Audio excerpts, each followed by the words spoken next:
Good afternoon, everyone. Thanks for having me present my very preliminary research. It's a research has been working on for a while, but it seems like I didn't make much progress because we are lack a little bit of theoretical foundation. So when Professor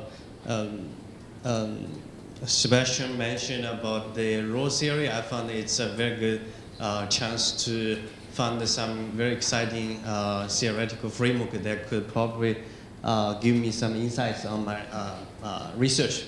This is some background information and the policy work I've been working on for a while. But a lot of I found this forum actually very coherent because much of what I'm trying to talk has been touched on by many previous speakers. So I would find that if you have any new ideas, new comments, I very much appreciate. So what I'm trying to talk is about international institutional reform. More specifically, the multinational development bank reform from infrastructure investment perspective. So I will first start off with background information. So there are two recent important trends in the international development area. The first is the amount of ODA the ODA here is by the OECD DAC standard, has reached a record high and the growth rate has been satisfactory. So this is the data I get from the OECD DAC. And on the left-hand side is the absolute value, and on the right-hand side is the growth rate. So what we can see here is from 2005 to 2013 that the OECD has reached a record high, even if we have the financial recession in 2008. And if you look at the growth rate, since 2012, the growth rate has been rebounded a little bit. And remember, this number didn't include the emerging economies that didn't included in the OECD DAC standard. So for like if we include China and India, the number will be significantly high. And another trend is the changing player in international development area. This is a trend from 2005 to 2013, and the blue line is the share of the ODA from the DAC countries, what we traditionally call the developed countries, and the non-DAC countries is the yellow line, and the green line is for the aid from multinational development agencies. So what we can see that the share of the traditional DAC countries has been shrinking over time, and the multilateral development bank has been relatively stable, even if it's increasing, but not too much. And if we look at the new emerging economies, which didn't include China and India, also Brazil, the number has been growing very rapid from 2012. Okay, and so given this background, I would like to touch on the reasons for the new international institutions, more specifically the new multinational development bank. So I would like to see that demand is key. Many of our previous speakers mentioned that, I think in the morning we have a speaker mentioned that ADB identified the gap in Asia, just in Asia, from 2010 to 2020 with 8 trillion infrastructure gap. And just last month, I think ADB has adjusted the number, and which is a lot bigger than previous estimation. And this is just the demand in Asia. And if we look at the global demand or the global gap, this is a report by McKinsey. So they identified the $1 trillion US dollar financial gap annually from 2010 to 2030. And this is a big.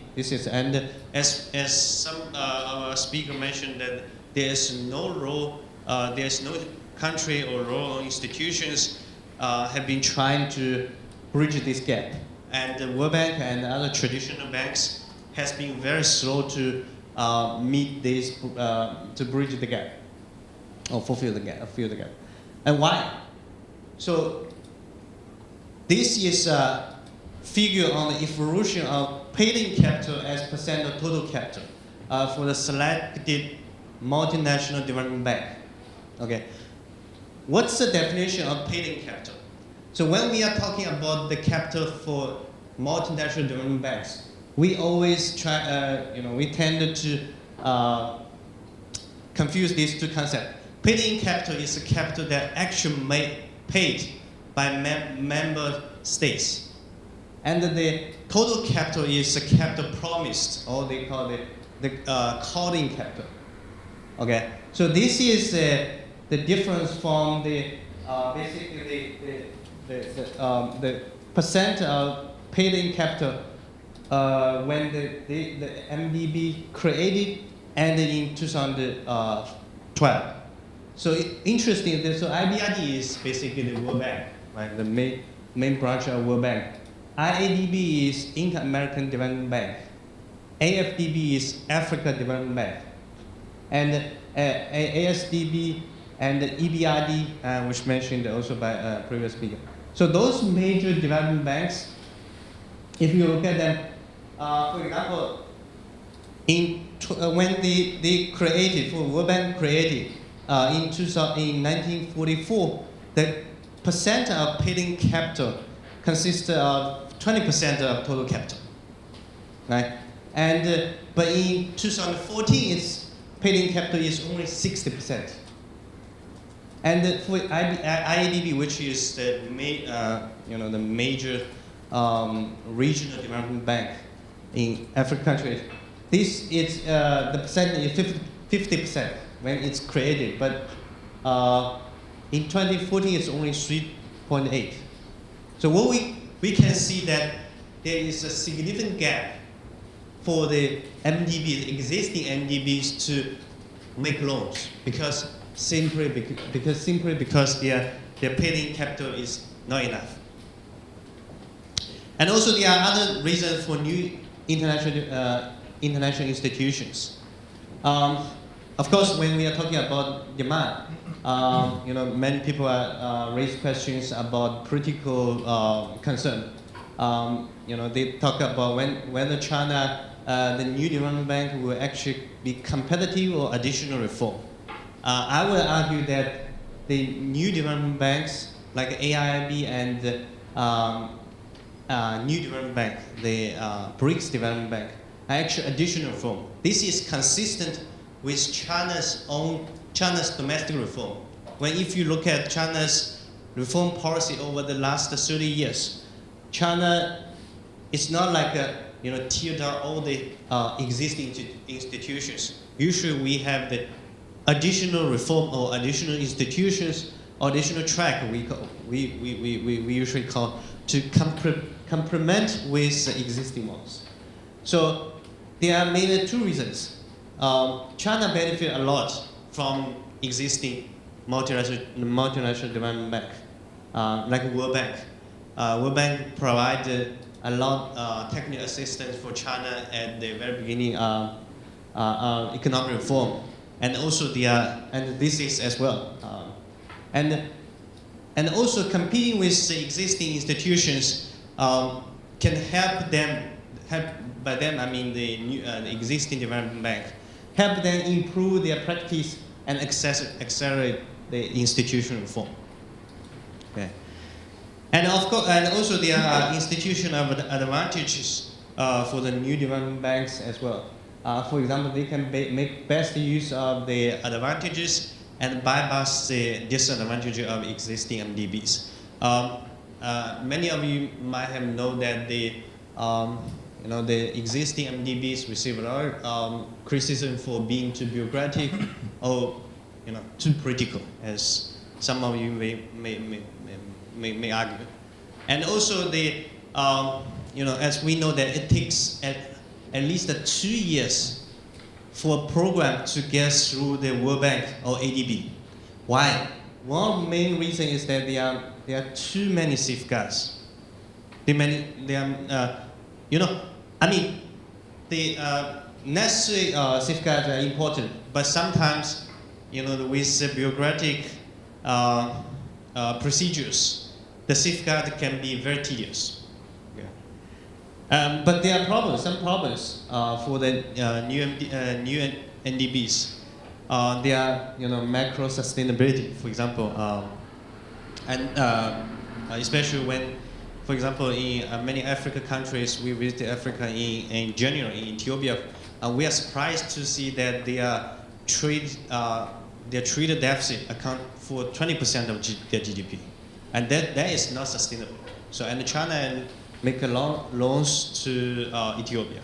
So we will see how it will work out. But of course, those are the macroeconomic risk that both China and the new MDB should be very careful. And then I would like to propose some possible policy mechanism to integrate the new and existing international institutions. First, I think if it could be possible to stress the role of G20 by integrating, by setting up a integrated G20 working group, development working group, with the investment and infrastructure working group. We had a project, Jiejin and I had a colleague at Fudan. We had a project with MOFCON last year. To try to identify the mechanisms that the G20, DWG, and IIWG can better integrate with each other. But there are of course, there are a lot of challenges.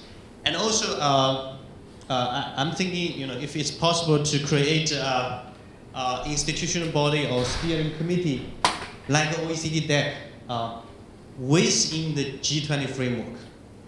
The problem with the new NDB is that many people are worried that the countries, the new institutions tend to lower their standards, which will lead to the problem what we call the race to the bottom, because they will lower their safeguard and to get the project goes through as soon as possible. So probably when World Bank and the ADB face the competition from the new MDBs, they may lose their standard as well. So this is what we call race to the bottom. So I'm wondering if, because G20 can reflect the interests of both developing countries and developed countries. So I'm wondering if it's possible to create the institution or steering committee, and also to introduce into more capital into infrastructure area. This is actually I thought this is a very important concept, which is also echoed by the vice president, the new vice president of AIIB. We Jiejin and I visit the AIIB last month, and we talked with the vice president who's in charge of the policy and strategic department. And he told us that AIIB actually has been trying very hard to introduce private capital into the infrastructure investment. Okay. And also I think that more specific about this forum, which I think also very important is from East Asia and the EU perspective. First of all is I think it's governance. Many observers and academians are concerned about the governance of AIB and the new NDB. We actually found that the governance is very important. We already see some difference between AIB and the NDB. We found that the governance of AIB is very, I would say, very international standard. You know, the vice president, the new vice president who's in charge of the strategy I mentioned, he's a Germany, and he was the vice president of IDA at World Bank IDA, and basically, based on what we talked with him, the governance of AIB is very similar to World Bank and ADB, or those existing development bank, and they are doing very well. They are doing well. If some of you, if you are interested, you can look at their website, and you click on the project. They already have 15 projects going on. Okay, and you will find the project they are doing, and the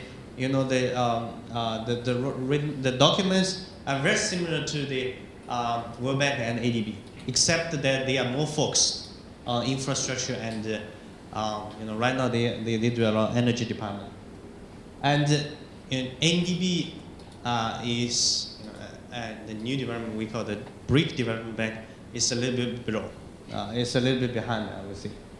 And also, I think that financial market is a very important or potential aspect that East Asia and the EU can collaborate on the on new development bank on the new MDBs. For example, right now AIB, as I mentioned, they have 15 projects going on, but those projects are funded by their own capital, their paid-in capital. So it wouldn't take them too long to issue bonds from financial markets. So right now they are thinking about, I don't know for sure, but right now I think the market in their mind, in their eye is London. They probably issue bond in London. But what I'm thinking is that, given Germany and other Western countries, Western European countries have been very supportive of AIB, it could be possible for AIB to issue bond in Frankfurt, for example, right? So I think it's a good chance for both of us to and to enhance the collaboration, and also the other dimension as well. So those are my some policy prescription in my mind. So I would appreciate any of your comments and suggestions. Thank you very much.